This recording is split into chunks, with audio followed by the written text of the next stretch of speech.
Hey, give me, 1 sec to switch this cam.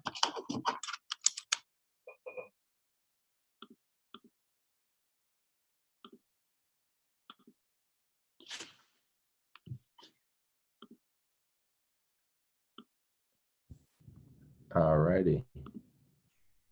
I think you're on mute, by the way. Just testing. Yeah, there we go. Cool. How you doing, man? Yeah, good. Thanks. How are you? Good. Well, thanks for bearing with me. Yeah, a little bit of a scare this morning, but glad we made it work. Yeah, no problem. No problem. What happened? Is that a common thing? No, not at all. It's like the first time ever. And the other thing is, too, I downgraded my phone plan yesterday. So I got rid of the hotspot. Oh, no. So, yeah, what are you going to do? But we're back. But though, We're back on.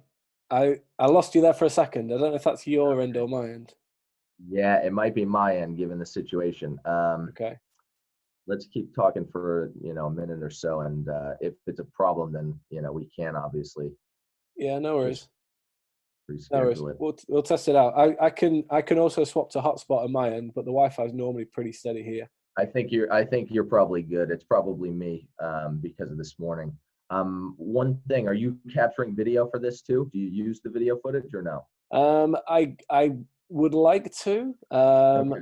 Well, I say that. I mean, I could use it at certain points, but if it's easier to turn the video off, we can simply just do the audio, if that makes it a bit smoother. Okay. Yeah. I mean, whatever's better for you. If you do usually use the video, then we'll keep it on. But I just figured I'd rather sacrifice the video maybe than the thing cutting out on us. Yeah. I don't want to lose the best bit, mate, which is you. Okay. Well, let's try with. Yeah. I say we just give it a go. We get started. If it's really bad or if it's really noticeable, then we'll just stop it. We'll call it, and then we can try another time. If that's okay. Yeah. No worries. Yeah, that works for me. I'm flexible, because I feel bad, so I want to make sure that we get it done and everything. So no, all good. So what I'll do is I'm recording this now. It should. I just want to double check that it's recording to the right place. I'm having a few challenges with Zoom, so occasionally it goes to a different place where it shouldn't. Yeah. It should. Yeah. Be okay. Sometimes it goes to the cloud. If you, you know what, I can't see it on my end.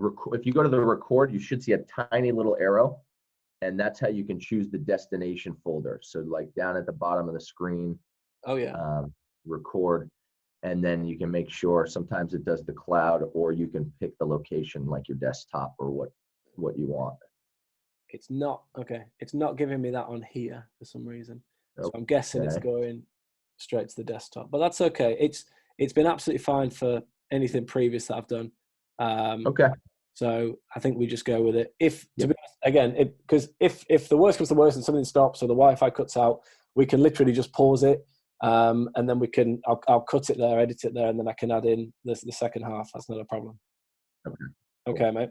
Awesome. So what I'll do is I will start as if it's the full beginning of the episode. So I'll just say the introduction. I'll give an introduction to yourself, and then I'll kind of go through some of the things that you sent across, and then I'll literally just get started and dive in with some questions, if that's okay. Yeah. Perfect. In my mind, I was going to start with, I think probably just your background with regards to the magic and how you got started there, if that's okay. Yeah. And then moving towards, dropping in Ellen at some point and just that conversation and how that came about. Then into the viral video and also live video as well. And then into sort of giving back, the fact that you raised $500,000 for charity with a particular event, and then kind of your bigger mission as well. If you're happy with that kind of narrative, is that okay? Sure. Yeah. Anything else that you want to add in? I know you sent a couple of things over for me. No, I mean, that's a pretty good flow, and I'm sure that would bring up a bunch of different, topics or advice or, things like that. So, sure. Yeah, that totally works for me. I can talk about some of the things that we're seeing, in terms of viral videos and some of the strategies, just to add value, because I realize, that's basically what this is about. Sure. But yeah, I mean, other than that, I think we'll be great. Okay, let's do it. And I'm going to pick your brain anyway, because I'd love to know specifically. You mentioned about speaking, so we'll chat about that. I don't want to give too much away now. Yeah, sure. Let's sure. do it. Awesome. Okay, so I'm just going to hold on for a moment, and then I'll get started. Okay, hello, welcome along. This is episode number 23 of the Influence Podcast, and today I am extremely excited to introduce Jon Jacques to the show today. Jon is a professional musician turned entrepreneur. He's a viral expert, influencer, and a keynote speaker. Now, Jon has delivered over Quick, Jake, not to cut you off. You said musician instead of magician. Oh, did I? Yeah. It's all right. No worries. I figured we're early enough in the episode, so we might as well. We definitely are. Let me start one more time. Forgive me. Okay. Hey guys, welcome along. This is episode number 23 of the Influence Podcast. And today I am really, really excited to introduce Jon Jacques onto the show. Now, Jon is a professional magician turned entrepreneur, viral expert, influencer, and keynote speaker. He's delivered over 5,000 live presentations. He's helped build a $112 million company and inspired over 100 million people worldwide through social media. And pretty much I would say, and I'm a little bit envious of this, but he's definitely packed more into his 28 years than most people do in a lifetime. Since deciding to create inspirational content from around 4 years ago, about 2015, he has earned now 1 million people following him worldwide across social media and online. And he's been featured on the Ellen DeGeneres Show, BuzzFeed, TechCrunch, Mashable, and many, many more. Jon, I do trust that I've not missed anything out there, but welcome to the show. It's an absolute pleasure to have you on with us. Yeah, thanks so much for having me, Jake. Great to be here and really excited.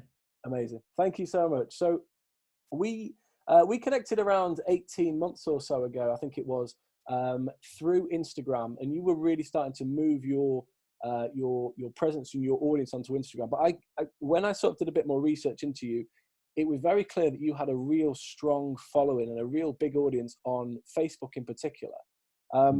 Could you sort of give me a little bit more background as to what your business likes overall at the moment? Sure. Yeah. So essentially, I chose Facebook because at the time, Vine really shut down. A lot of those big Vine influencers were moving over to Facebook as their next move.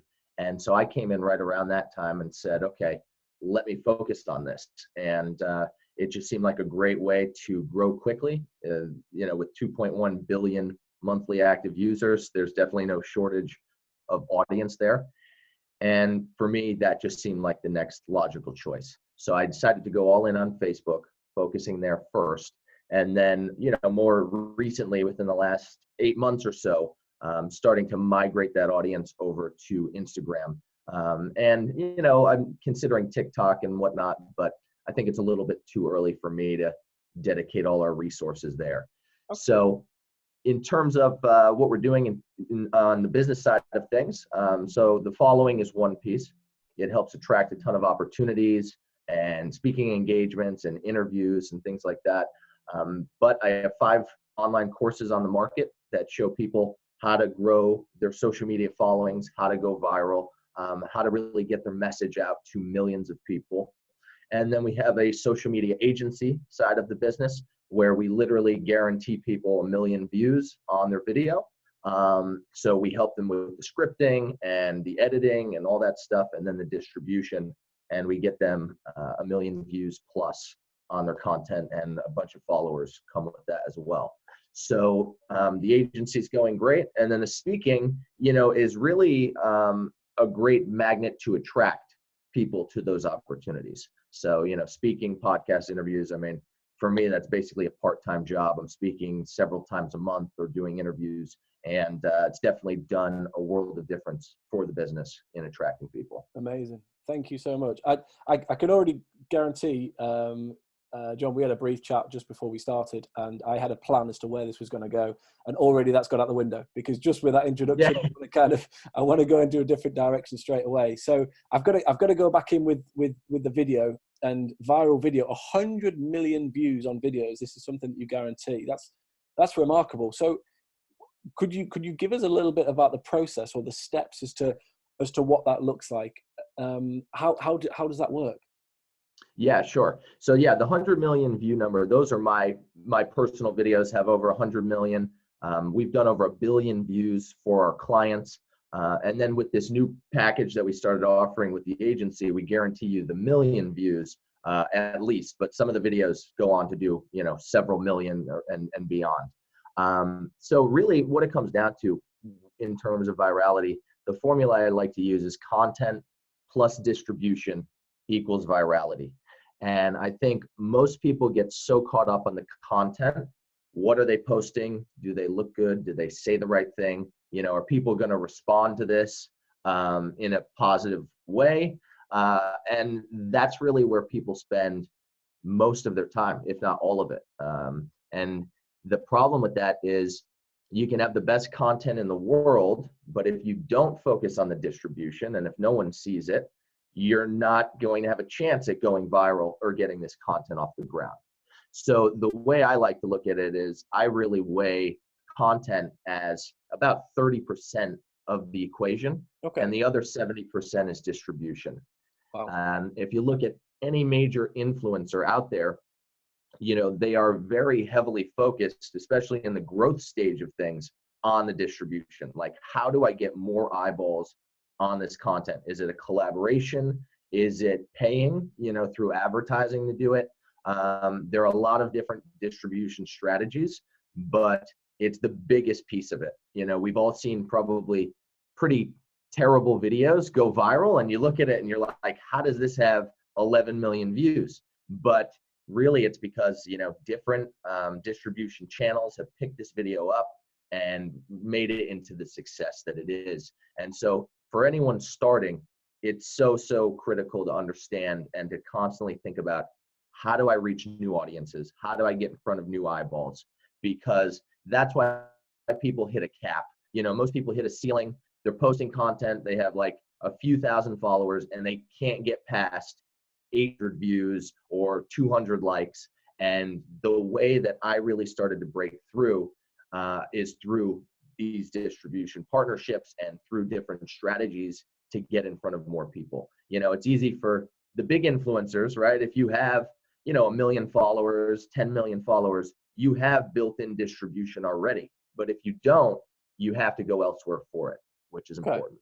Okay. So could I ask then, for people that are listening today, there may be people who have anywhere from 50 followers across their social media platforms to, let's say, 5,000, 10,000, 50, even 100,000. What could you give them specific steps? And obviously they are different demographics and different audiences and such, and there are different stages within their business and profiles online. But could you, what would that look like for them specifically? If you were to pick one person, let's say, who had 5,000 followers on Instagram and say the same on Facebook, what might that look like for them? Yeah, totally. So the first thing I would do is cross promote, right? Because those 5,000 on each platform are not the exact same 5,000 people. So starting to tell the Facebook people, hey, I'm doing more content on Instagram, or send me a DM. I've been more active on Instagram. Now you're starting to migrate that audience. So that's sort of low hanging fruit. The next one, I'll give you one like really rock solid distribution strategy. It's gotten me tens of millions of views for free. And I know you're familiar with this concept. The idea of doing, some people call it a promo. I call it like a distribution partnership, but essentially getting a bigger page or profile than your own to share your content. Yeah. And that right there is just a no-brainer, easy way to reach millions and millions of people. So essentially, whatever your niche is, right? If you are an entrepreneur, you start going through Instagram, going through Facebook, looking for certain hashtags and keywords to find big entrepreneurial pages, right? That's the audience you're looking to reach. And then what you do is you start looking through their content and see what they're putting out there. And there are times where if the page is big enough and important enough to me, I will literally craft a brand new video just for that person's audience, because I know that that person is going to respond well to the content and they'll be willing to share it. Now, some people, and I've had partnerships, especially in the early days, because I didn't really have money when I first started this. I didn't really have a budget. I had to do it for free, right? So I basically, because the content was good and very relevant, people were willing to share my content for free. Yeah. And as a result, it drove millions of views. Now, I would say a lot of the pages, especially on Instagram, are just more savvy, more business savvy, and they charge, the promo fee. And it might be $80, it might be up to, $650 to get your content in front of their audience. But, one really good thing about Facebook, even to this day, is I really consider it undervalued media, because everyone's talking about Instagram and it's hot. You're going to pay more. It's also more difficult to cut through the noise and really get your content seen. Whereas Facebook, we've had students and clients drive like 35,000 followers in their first month, which is very difficult to do on some of these other platforms. Yeah, I love that. I'm frantically nodding my head along. I know obviously you can see, but not necessarily people who are listening can see. But exactly everything that you're saying, cross promoting between your two platforms, and the as you call it, the distribution partnership, looking for promotions or shout outs, as we say, from larger accounts. This is something, again, certainly with Instagram and that I promote is, can you find bigger accounts and get in front of those people and then ask them to promote? Because ultimately, as you say, it's marketing to a huge audience, a very large audience, for free or for, as you say, a relatively, previously perhaps quite a small amount. Obviously, as you mentioned, people are becoming more and more business savvy, which I fully agree. So they're definitely, I think they're two strategies that people can take away straight away, is the cross promotion between different platforms and then reaching out and connecting with larger influencers and people within their particular niche, their particular space, to grow their audience as well. Could you maybe give us one that they're both arguably organic strategies? Would you maybe have one which is paid, or that you would suggest maybe involves advertising, or is that something that perhaps when people are starting you wouldn't necessarily say they need to go down? Yeah, I mean, we're getting too complicated. For us in our business selling online courses, because we're naturally spending, anywhere from 30 to maybe 50 grand a month on advertising, that's a tremendous amount of visibility. And so I'll gain followers from that. But the great thing about it is you're also making money because people are buying your stuff, right? So anytime you can set up a business model where you're able to reach a lot of people and make money from that, you're in really great shape. Because if you just wanted to grow your page, and you're trying to reach a specific audience, it can cost thousands of dollars to really grow an account. But if you're making money in that process while your account's growing, I think it's a really awesome way to set it up.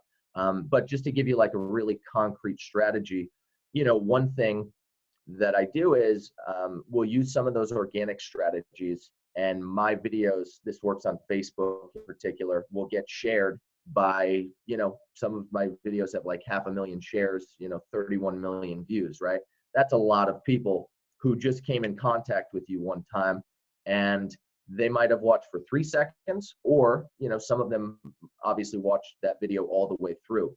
So one thing you can do on Facebook advertising is, and you can transfer this over to Instagram as well, same ad platform to run both. You can run a retargeting campaign focused on a 95% watched audience or a 75% watched audience, to now show those people more of your content and have a call to action for them to follow you. Okay, so just to break this down pretty simply, right? Let's say you have 1 million people who see video number 1.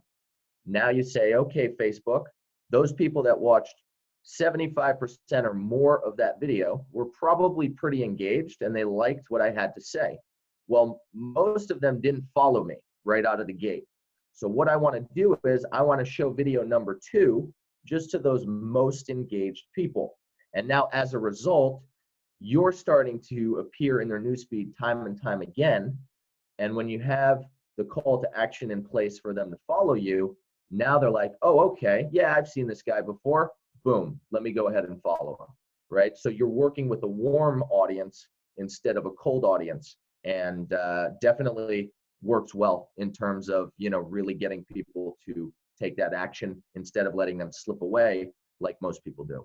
Yeah, no, I love that, and that is probably I think that's a real simple version, without again images or diagrams or anything like that. But you've really simplified that, just about the simple process you just say of a retargeting ad, ultimately for driving follows as well. So the video is a huge part of what you've done, and as you mentioned, like videos that have got 31 million follows views. I mean, for some people that's just absolutely unheard of. How did this even start? How did this come about? Because for majority of people listening today, that's probably unheard of and maybe a little bit out of reach. So how did you get started, and how did you realize actually this is something I'm quite good at?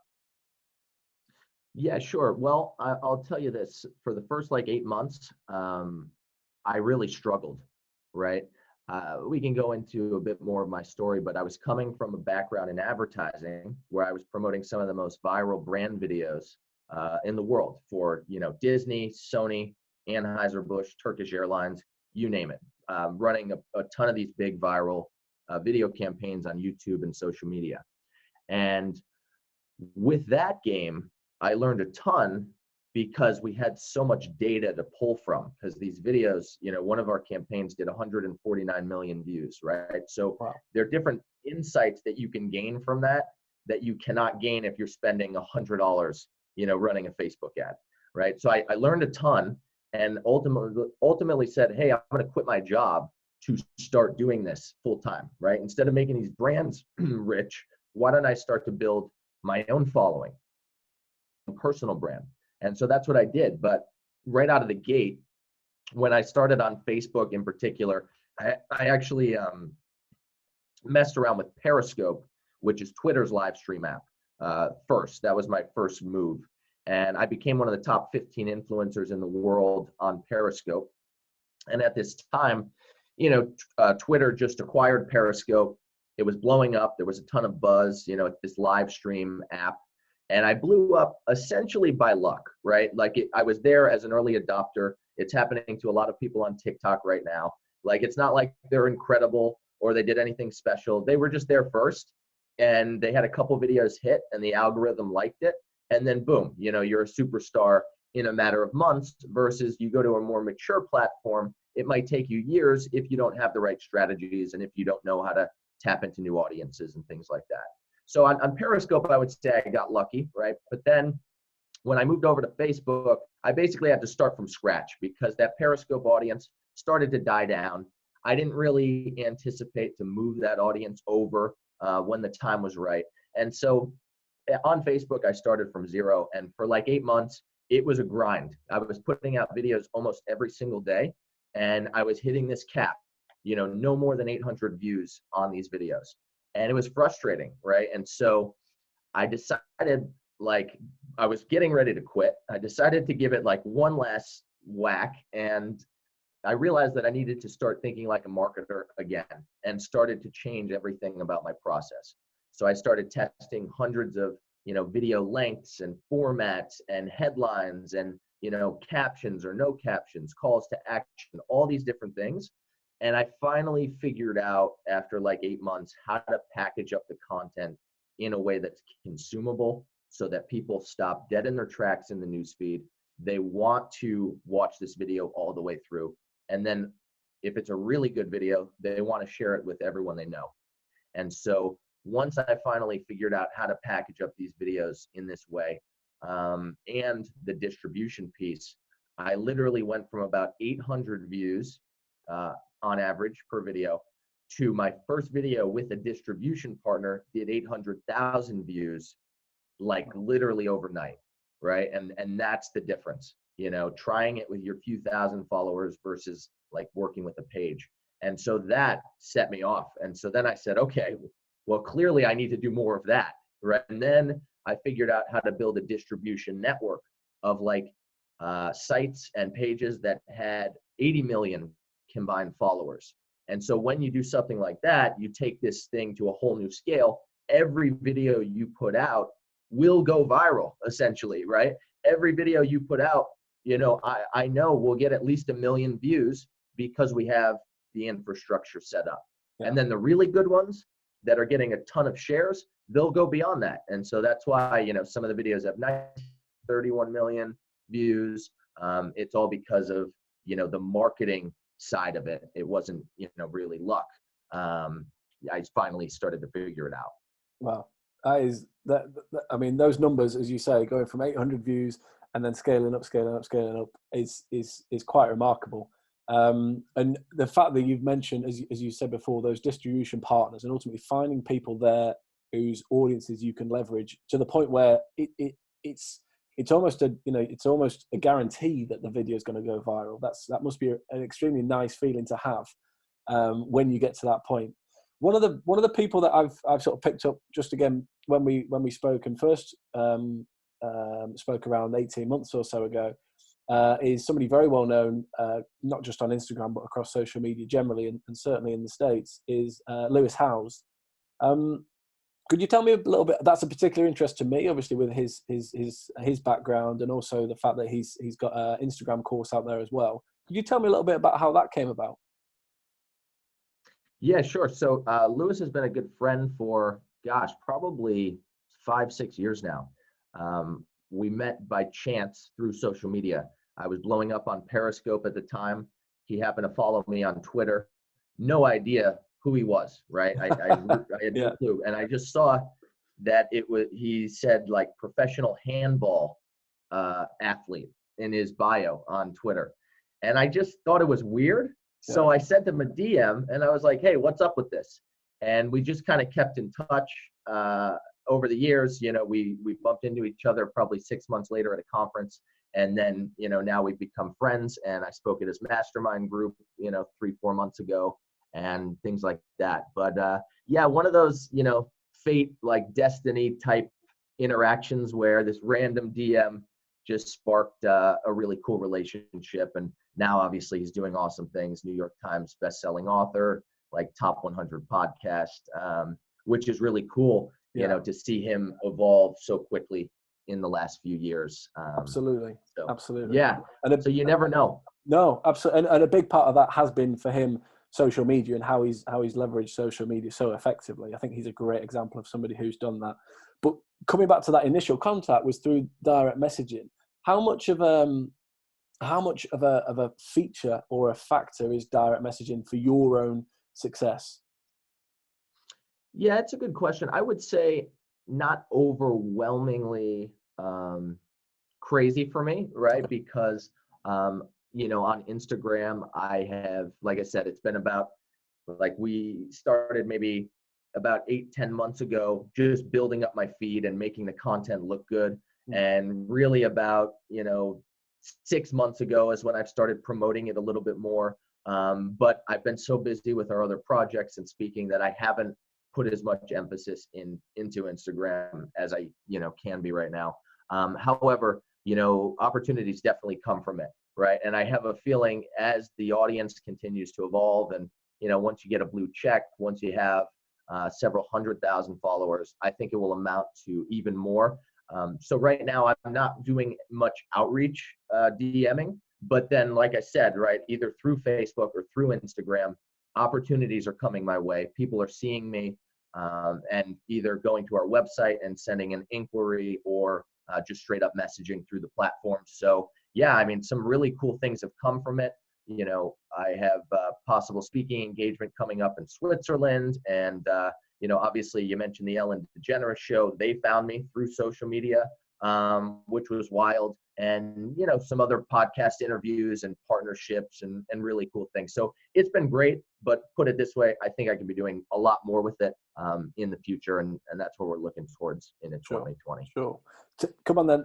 I've got to ask, talk to me about the Ellen DeGeneres Show, because again, doing research for this conversation, this interview today, I've been through a number of videos and again, had done for a number of months previously when we first connected. But It's quite a remarkable, or certainly from people looking from the outside in, it's quite a remarkable achievement. So how did that come about, that you were approached to be on the Ellen DeGeneres Show?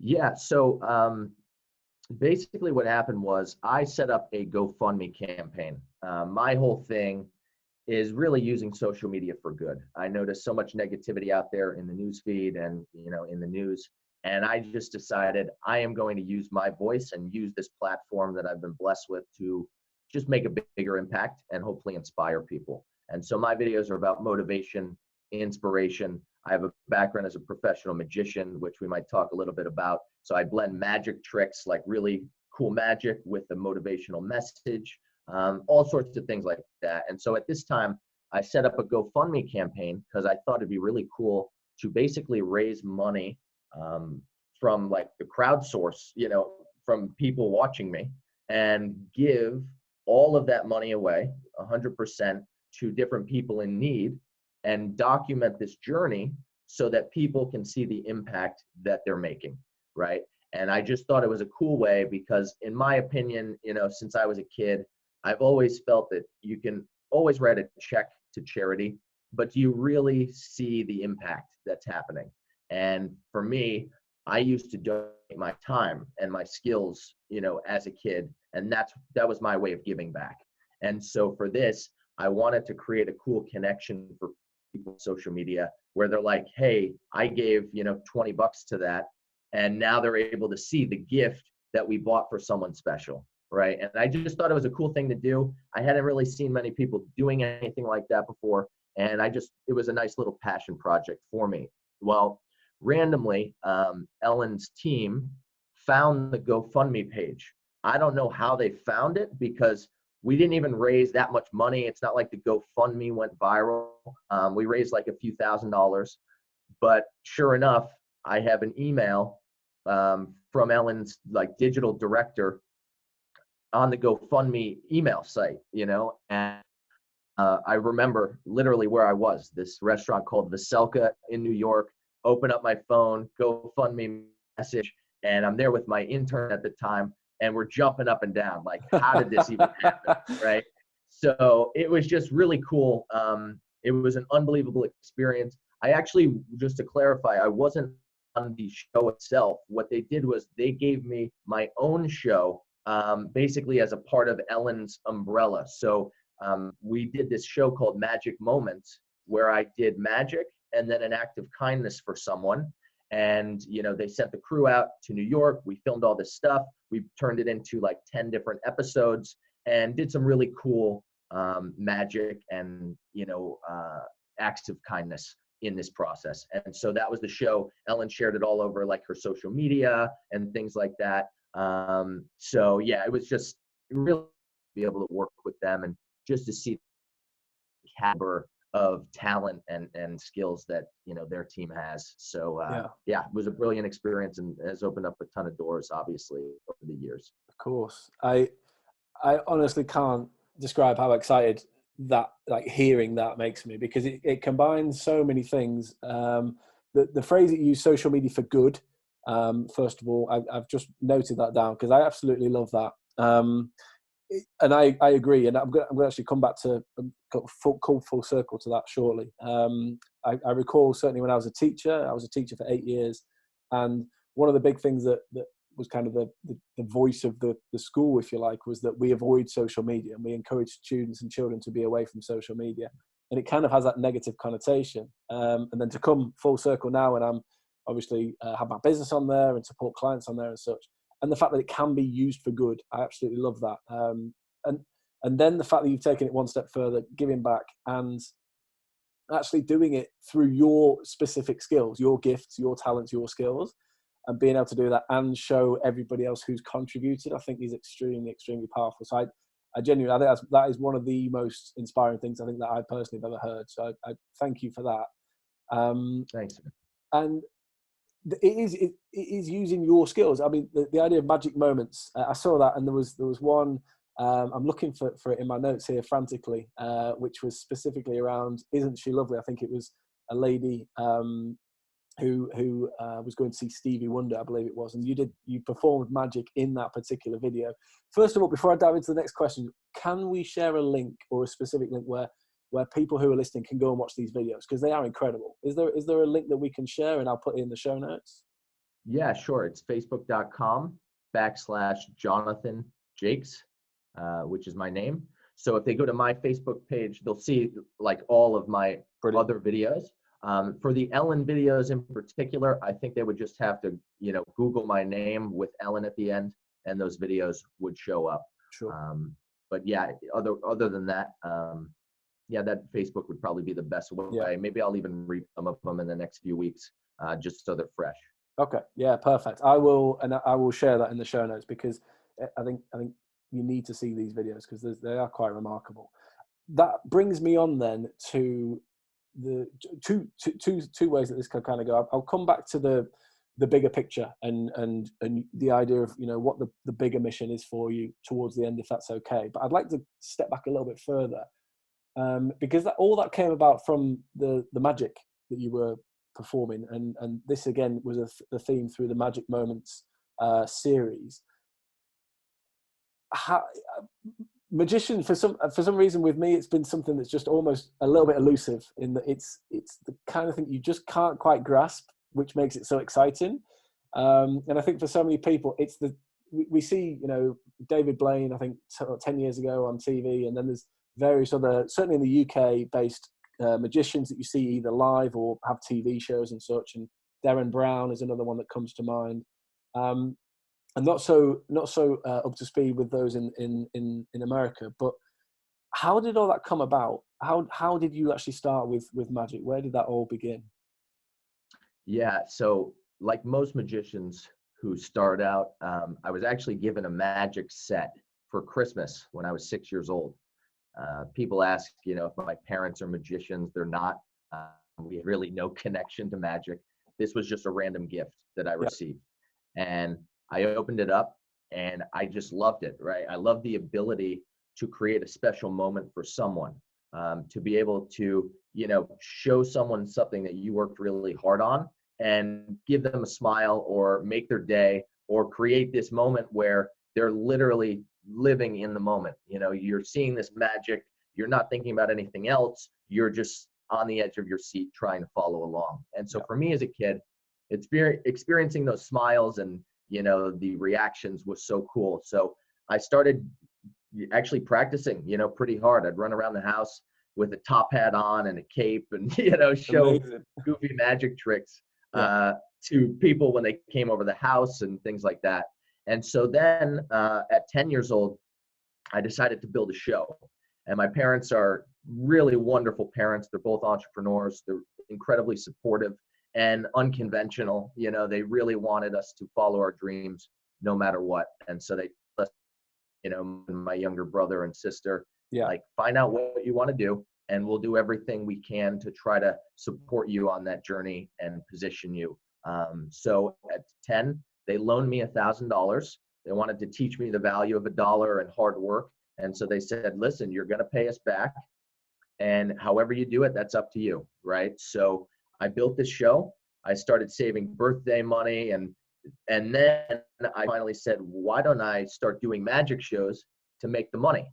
And so I started, and boom, like by 12 years old, I was doing 250 shows a year. By 15, I had 8,000 people in an arena, which was wild. And I was performing in Vegas and Europe and the Caribbean, and it was just life-changing, right? Just crazy how this hobby turned into a huge passion, and then a huge passion into a really well-paying business. Throughout middle school and high school and college, I mean, I was able to work for 4 to 8 hours on a weekend doing magic shows and pull in, more in like one show than my friends who are working at like a restaurant would make in like a couple weeks, right? And so that definitely helped motivate me throughout this process as well. Just seeing that kind of money as a young kid was like, oh my gosh. And I was really responsible about, saving every penny, didn't spend it, like not trying to, do any of the flex stuff you see on Instagram these days. Like it wasn't how I was brought up and kind of wasn't a thing back then. So I just saved it and, invested it in the business, buying new props, and really just loved doing it. So. Incredible. I hadn't realized that it was that extensive, but shows, you said like 250 shows across the country throughout the years is quite remarkable. And how that's such a totally different journey and almost start point for, I imagine, so many people. Certainly for myself, I love the idea of the loan of $1,000 when you were, is it 12 years old? Is that right? 10 years old? 10 years old, sorry. Yeah. And then how ultimately that kind of set you up and going through the phases of saving, understanding the business and such. What was sort of the biggest inspiration on you at that time? Was it your parents with their entrepreneurial background? Was it other people that you saw who were magicians and you were kind of following in their footsteps? How did you keep improving, and what motivated you and inspired you to keep improving and keep driving forward? Yeah, the motivation piece, at first it just came from loving it, right? Just loving the craft. And I was at such a young age that stage fright and whatnot wasn't even a concept. I just loved doing it, right? So I'd go out there and I'd do my tricks, and I probably was terrible, for the first few years, but they saw this cute kid in a tuxedo doing magic. And so people liked it. But then I just started to get better, right? And it's like with anything, you're making your first viral video. My first were absolutely terrible. I didn't know how to edit. But then through this repetition, you start to get better and better. And so at first, I think the love for the craft inspired me. As time went on, though, because I was so young doing this, I did attract some really powerful mentors in the space who were like, wow, this is a young kid who's really going for it, And so at 12, that was my first trip to Las Vegas. I went out with my father. We sent a letter to all the magicians whose shows we were going to attend and saying, hey, I'm Jonathan, I'm 12 years old. I'm doing 250 shows a year. Here's what I like to do. We're going to come see you on this night. Is there any chance to meet? And so we get there to Vegas. We didn't hear from any of these guys. And, I'm like, Dad, you think, these magicians are going to meet us? And every single one of them went out of their way to invite us backstage or hang out with us after the show. Wow. I got to see the tigers from one of the magicians. One of them stopped in the middle of the show and acknowledged me and made me stand up in front of the whole audience with the spotlight. And it was just like really cool moments like that planted a seed and just inspired me to really keep pushing, and keep moving forward. That's incredible. That is incredible. And it's aside from all the good sides to that, and it sounds like there've been a number of unbelievable upsides to the magic and the performing and being on stage, and the idea of I love the idea of not having stage fright. I think if that was something that we could take away from everybody, ourselves and people that we work with, I think that would really help move people's progression on social media. There must be downsides as well, and there must be tough times. There must be sacrifices.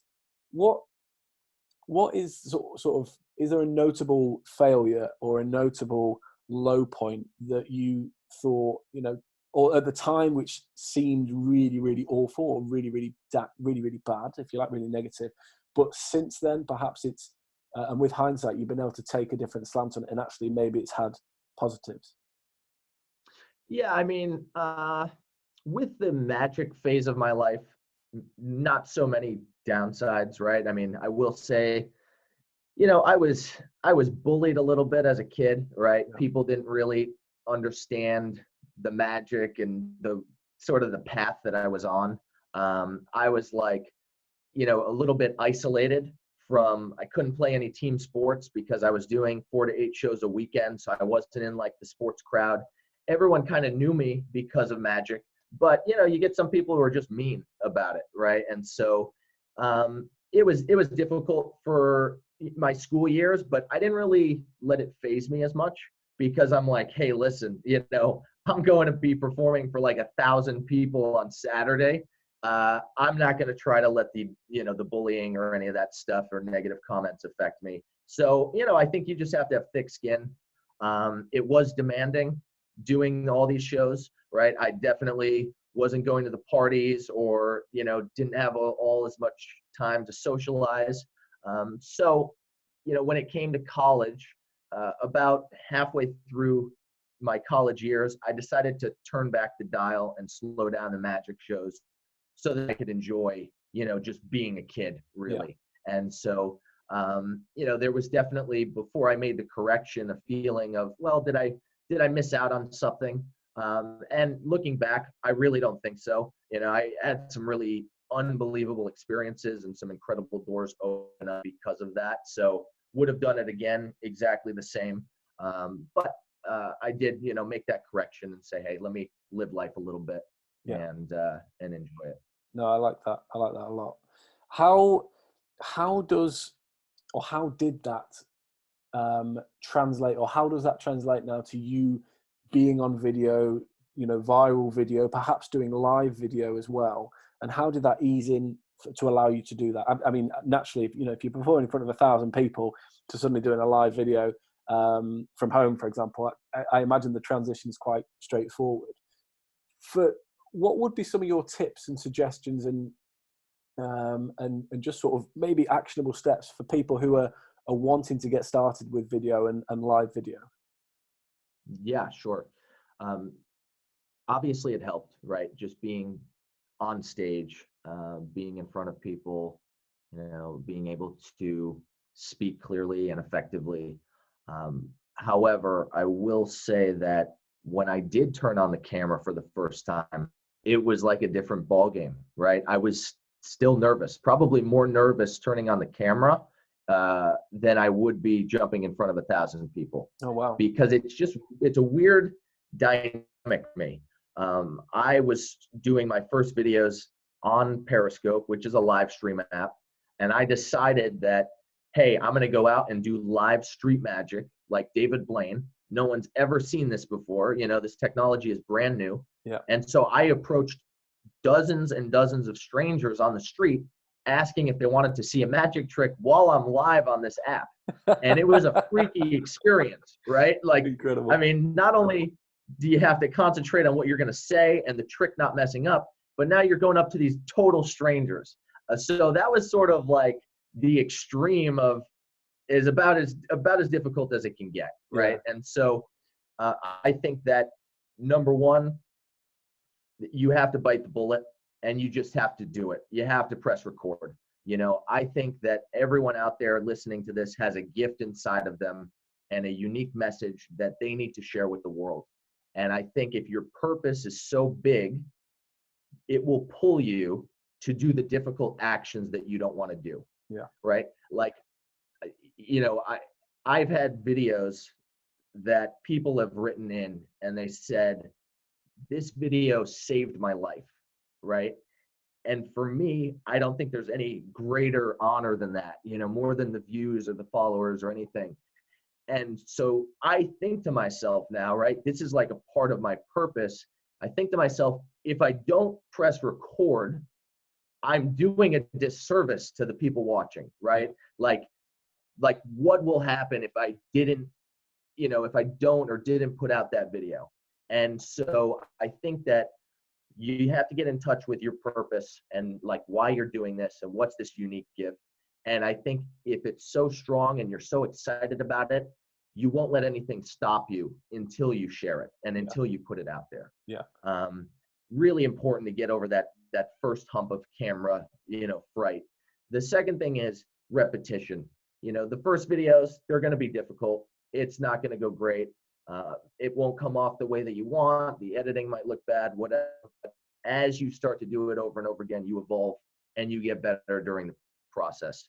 And then the last thing I say is practice. And that's one thing that magic really showed me as a kid. Repetition, man. I mean, there are effects that I've done thousands and thousands of times at this point in my career. And I cannot mess up at this point, essentially, right? Like we could be at a bar, I could be standing on a balance beam, like it doesn't matter. It happened. And so I think that with what you're saying in your videos, plan it out, rehearse it. I don't like to use a script because of the fact that when people forget one word of their script, it usually derails the entire script. Yeah. What I use are talking points. I have like little sound bites, little chunks of where I want this video to go. And I just walk around my room like a weirdo for like hours. And I just keep saying it over and over again. And it never comes off the same exact way every time because I don't have a script, but it comes off natural, which is the very most important part, right? It needs to be authentic. It needs to be real. And that's one way that I achieve that. So yeah, really just say it 100 times if you have to. And sure enough, that camera turns on and you've practiced it so much, you just want to get it out there at that point. Yeah, no, I couldn't agree more. And I love what you said initially about almost that it's, you feel that you're letting people down if you don't, or people are missing out if you don't go and produce that video. I recall seeing a speaker, UK based, a guy called Andy Harrington, last year, and he used a phrase, your message must be bigger than your fear ultimately. And if it's not, then perhaps it's not the right message. But when the message is bigger than the fear, then it does come naturally, and you know it's something that you really want to share. Can I ask them what is, and this ties it nicely to where I kind of wanted to sort of wrap up and then just go into a few quick fire questions, if I may, is what is the big reason why, if you, and you may have like a personal mission statement or a company mission statement, but what is the big reason why are you doing this? What are you looking to achieve? And what's the big picture for you? Yeah, I just want to inspire people to live their best lives, right? I want to basically pass on what my parents passed on to me. You don't have to sit in that 9-to-5 job. You don't have to be forced to do things you hate. It's your life, man. You can go and do whatever you want to do. And I really just want to help people break free from that and live their dreams. And that mission has changed over the years, right? At first, like, I was trying to impact people by providing entertainment and smiles. Now, I'm trying to impact people by helping them build their social media followings and get their message out there, which creates revenue streams and opportunities and helps them break away from their job like I was able to do, with my job. So that's really where I'm at. I found that you don't have to necessarily donate money or do acts of kindness or do some of these things to give back. You can give back through your knowledge and through your skills and help people build something real. And so, while I spent 8 months somewhere along this journey a couple years ago, like trying to help the homeless and give back and do these different things.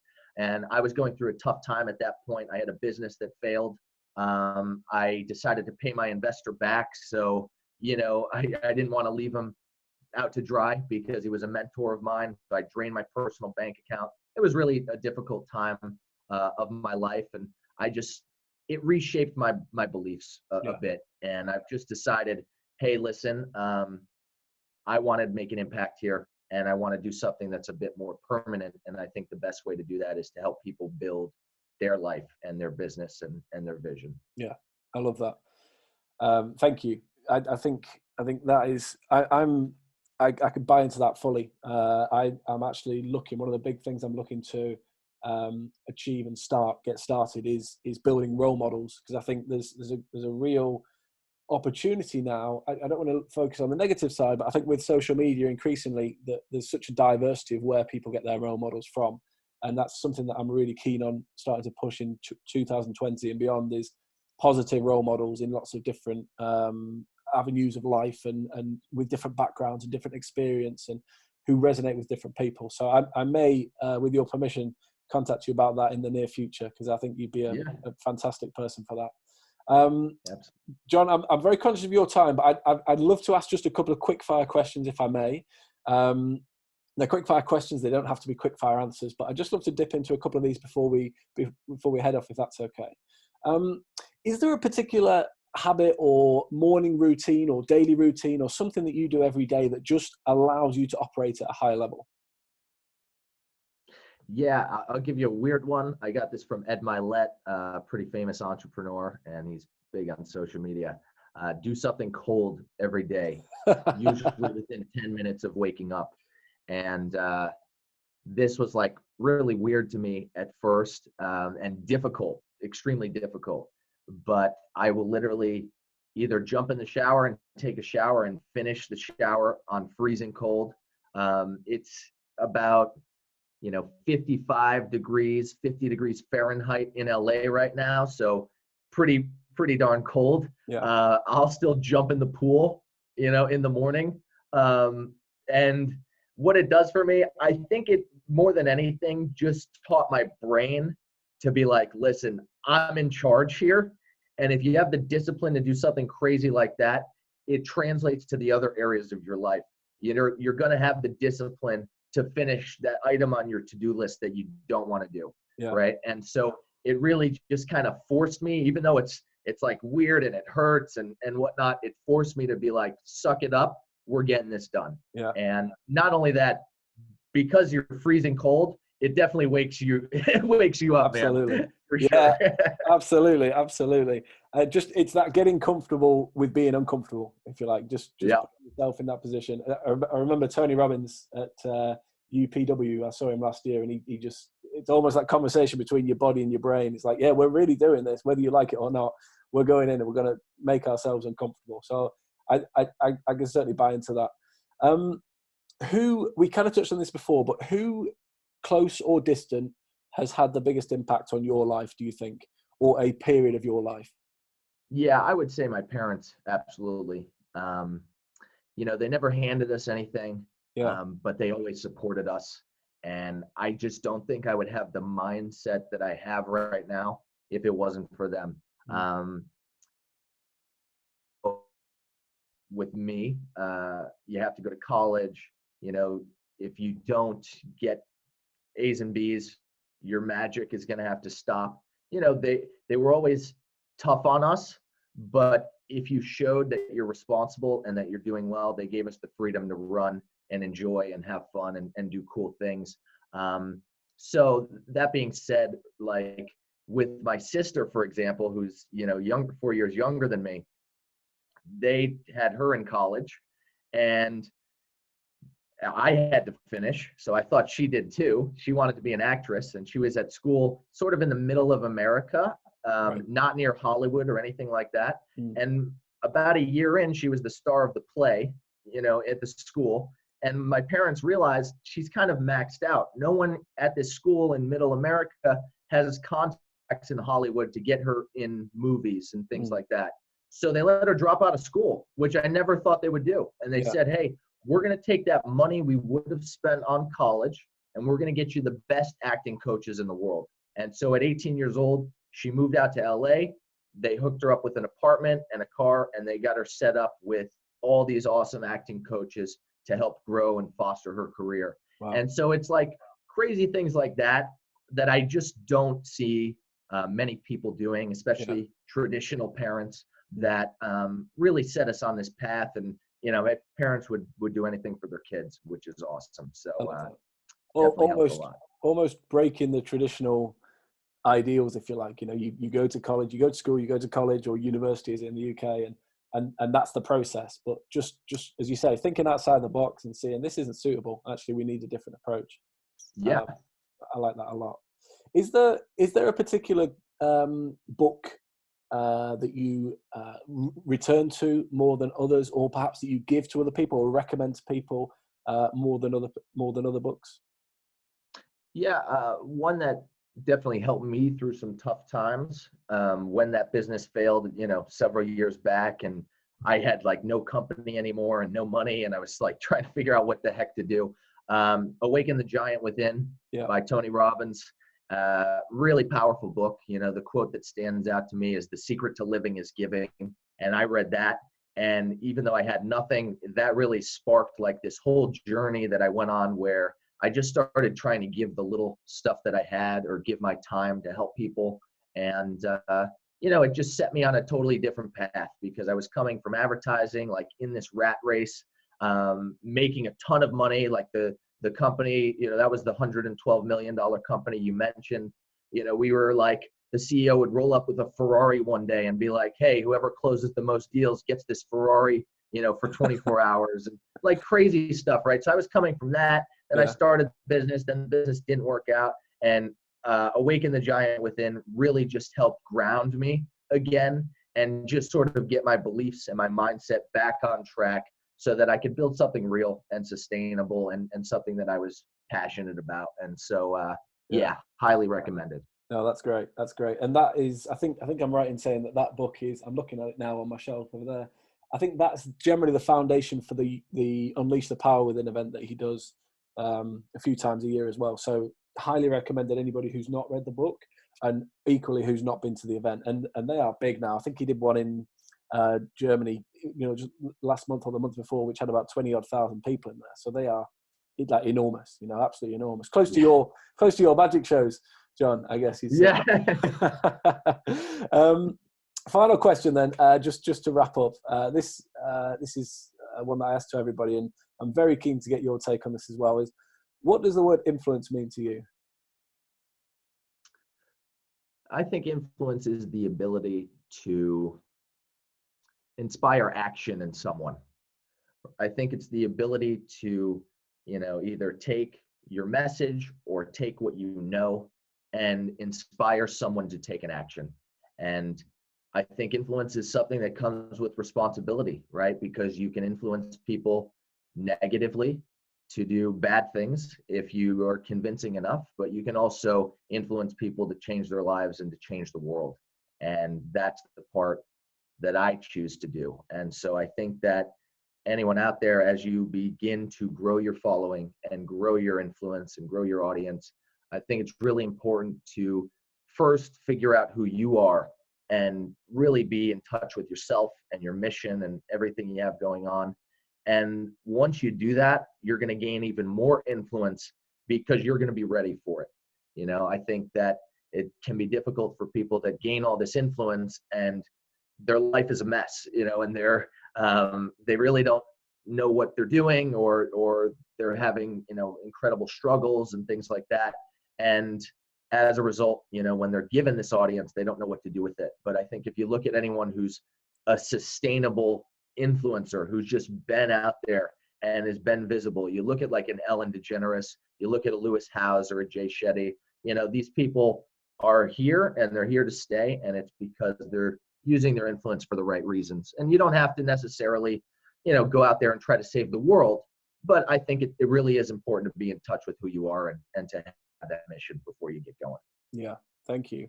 I think really zeroing down on you talked about the word responsibility as well. And the word influence, I find it fascinating because it can have positive or negative connotations. It's just a word, but it can be seen positively or negatively. And I've never really tied it in with that word responsibility before, but I think people who are doing it for good and using it for good, and tying it in with the word responsibility, I think just brings a whole new clarity, if you like, to that word as well. So that, John, I think is the perfect place to leave it. I've genuinely enjoyed this. It's been one of the most enjoyable conversations I've had for a long time. I've learned absolutely loads, and I've been inspired by just so many things that I didn't even realize that you'd done.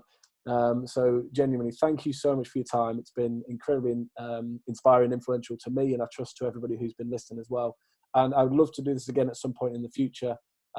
Hear more about your courses that are launching at the moment, Viral Secrets, which I've recently got hold of, and I'm going to be going through over the Christmas period. So I'd love to perhaps connect again, maybe through the new year, and we can really see how that's gone for you and how ultimately you're continuing to use viral video and building your brand as well. Thanks a lot. Well, thanks for having me. It was a pleasure. And everyone listening, hope you enjoyed, and go out there and make this year the best yet. Amazing.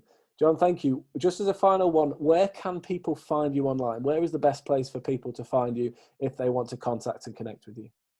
Yeah, Instagram is great. I am pretty responsive over DMs because it's a little less cluttered, at Jonathan Jacques. The spelling on my name is a little weird, so check the description for that.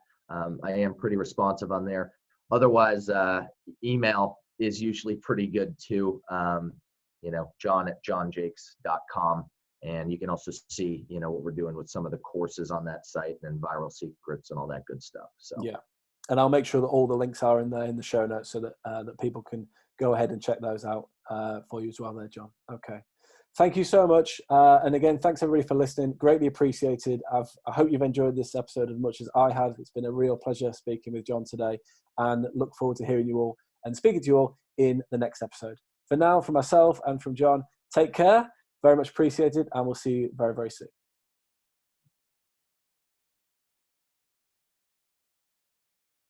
All right, Jon, amazing. Thank you so much. Awesome, man. Oh, you got it. You got it. Hopefully that was helpful. I know I'm rambling a little bit, but I'm just trying to get as much stuff out there.